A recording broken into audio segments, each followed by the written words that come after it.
Hi friends, welcome to Indu's kitchen.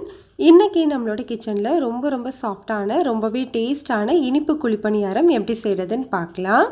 இந்த மெத்தடில் நீங்கள் செஞ்சு பாருங்கள். குழிப்பணியாரம் நல்லா சாஃப்டாகவும் நல்லா மெத்துனும் இருக்கும்.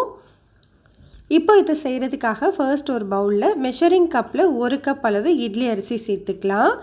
நீங்கள் எந்த கப்பில் இட்லி அரிசி எடுக்கிறீங்களோ அதே கப்லையே மற்ற எல்லா பொருட்களையுமே மெஷர் பண்ணிக்கோங்க. 1 கப் அளவு இட்லி அரிசிக்கு அதே 1 கப் அளவு பச்சரிசி சேர்த்துக்கலாம்.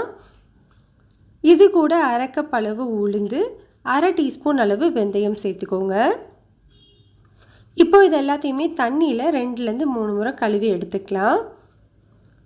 அரிசி பருப்பு எல்லாமே நல்லா கழுவினதுக்கு அப்புறமா இதில் நல்ல தண்ணி சேர்த்து ஒரு 4 மணி நேரத்துக்கு ஊற வச்சுக்கோங்க. இப்போ ஒரு 4 மணி நேரம் ஊற வச்சு எடுத்திருக்கேன் பாருங்கள். அரிசி பருப்பெல்லாம் நல்லா ஊறி வந்திருக்கு. இதை கிரைண்டரில் சேர்த்து நம்ம இட்லி மாவுக்கு அரைக்கிறது மாதிரி லைட்டாக ரவை பதத்துக்கு அரைச்சி எடுத்துக்கோங்க. அதே மாதிரி மாவு கொஞ்சம் கெட்டியான மாவாக அரைச்சி எடுத்துக்கோங்க, தண்ணியாக அரைச்சிடக்கூடாது. இப்போ நான் மாவு அரைச்சி எடுத்திருக்கேன். இதுக்கு தேவையான அளவு உப்பு, ஒரு 1/2 டீஸ்பூன் அளவு மட்டும் தூள் உப்பு சேர்த்துக்கோங்க. உப்பு இதுக்கு கம்மியாக தான் சேர்க்கணும், அப்போ தான் இனிப்பு குழிப்பணியாரம் நல்லாயிருக்கும். இப்போது உங்களோட கை வச்சுட்டு 3லேருந்து 4 நிமிஷத்துக்கு நல்லா கரைச்சி கொடுத்துக்கலாம். அப்போ தான் மாவு நல்லா புளிச்சு வரும், பணியாரம் நல்லா டேஸ்ட்டாக இருக்கும். இப்போ மாவோட கன்சிஸ்டன்சி பாருங்கள், உங்களுக்கு இந்த அளவுக்கு திக்காக இருக்கணும். இப்போ இதை ஒரு மூடி போட்டுட்டு ஒரு 8 மணி நேரத்துக்கு புளிக்க வச்சுக்கலாம். 8 மணி நேரத்துக்கு அப்புறமா பாருங்கள், நம்மளுக்கு மாவு நல்லா புளிச்சு வந்திருக்கு. கரண்டி வச்சு லைட்டாக இந்த மாதிரி மிக்ஸ் பண்ணிக்கோங்க, ரொம்ப அழுத்தம் கொடுக்க வேண்டாம். இப்போ இந்த மாவு தனியாக இருக்கட்டும். இதுக்கு நம்ம வெள்ளைப்பாகு ரெடி பண்ணிக்கலாம். அதுக்காக ஒரு பாத்திரத்தில் மெஷரிங் கப்பில் 1 கப் அளவு பொடிச்ச வெல்லம் சேர்த்துக்கலாம். இது கூட 2 டேபிள் ஸ்பூன் அளவு தண்ணி சேர்த்துட்டு இந்த வெல்லம் நல்லா கரையிற வரைக்கும் மிக்ஸ் பண்ணிக்கோங்க. இதுக்கு பாகுபதம்லாம் எதுவும் கிடையாது, இந்த வெல்லம் நல்லா கரைஞ்சால் மட்டுமே போதும். இப்போ பாருங்கள், நம்மளுக்கு வெல்லம் நல்லா கரைஞ்சி வந்துருச்சு. இப்போ நம்ம ஸ்டவ் ஆஃப் பண்ணிக்கலாம். நம்ம எடுத்து வச்சிருக்கிற மாவில் இந்த வெள்ளை தண்ணியை வடிகட்டிட்டு சேர்த்துக்கோங்க. வெள்ளைப்பாகு சேர்த்ததுக்கு அப்புறமா கரண்டி வச்சு அடியிலேருந்து கொடுத்து நல்லா மிக்ஸ் பண்ணி விட்டுக்கோங்க. இல்லைனா நம்மளுக்கு வெள்ளைப்பாகு அடியிலே தங்கிடும்.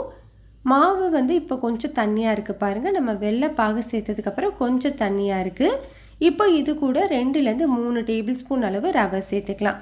வறுத்த ரவை, வறுக்காத ரவை எது வேணும்னாலும் நீங்கள் சேர்த்துக்கலாம். நான் 2 டேபிள் ஸ்பூன் ரவை சேர்த்துருக்கேன். உங்களுக்கு வேணும்னா 1 டேபிள் ஸ்பூன் எக்ஸ்ட்ரா சேர்த்துக்கலாம்.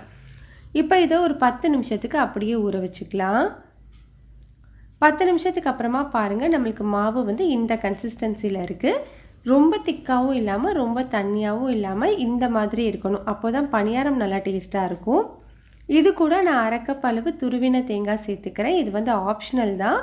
உங்களுக்கு விருப்பம் இருந்ததுன்னா நீங்கள் தேங்காய் துருவலும் இது கூட 1/2 டீஸ்பூன் ஏலக்காய் தூளும் சேர்த்துக்கலாம், இல்லைன்னா ஸ்கிப் பண்ணிக்கலாம். இப்போ நம்ம பணியாரம் ஊற்ற ஆரம்பிச்சிடலாம். பணியாரம் ஊற்றுறதுக்காக பணியாரக்கல்லில் எல்லா குழிகள்லையுமே கொஞ்சமாக நெய் விட்டு வச்சுருக்கேன். நெய்க்கு பதிலாக நீங்கள் எண்ணெய் கூட யூஸ் பண்ணிக்கலாம்.